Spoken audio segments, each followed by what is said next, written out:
বন্ধুরা তোমরা সবাই কেমন আছো? আশা করি ভালো আছো। আমি সিম্পলভাবে কীভাবে চিংড়ি মাছ রান্না করবো তোমরা দেখতে থাকো। আগে চিংড়ি মাছগুলো ভেজে নেবো হালকা করে। চিংড়ি মাছগুলো ভাজা হয়ে গেছে, এবার উল্টে দেবো সাইডটা ভাজা হয়ে গেছে। কার কার চিংড়ি মাছ পছন্দ বন্ধুরা তোমরা একটু আমাকে জানাবে। এরকমভাবে রান্না করবে বন্ধুরা, তোমরাও দেখবে টেস্টি কত হবে। আমি চিংড়ি মাছগুলো নামিয়ে নিচ্ছি কড়ার মধ্যে। পেঁয়াজ কুচি,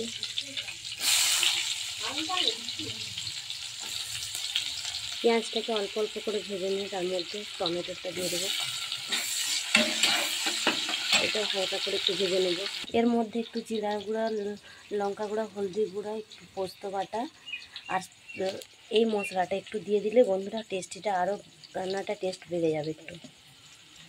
এটাও ভাজা হয়ে গেছে, আমি মশলাটা দিয়ে দিলাম। ভালো করে একটু কষিয়ে নেব। দেখতেই পাচ্ছ বন্ধুরা কড়া থেকে তেল ছেড়ে গেছে, মশলাটাও ভালো করে কষানো হয়ে গেছে। চিংড়ি মাছগুলো দিয়ে দেবো। চিংড়ি মাছগুলো দিয়ে দেবো। এবারে হালকা একটু ফুটে গেলেই মাছটা নামিয়ে নেব। ফুটেই গেছে, এবারে নামিয়ে নেব। চিংড়ি মাছের রেসিপিটা তোমাদের কেমন লাগলো বন্ধুরা একটু জানাবে।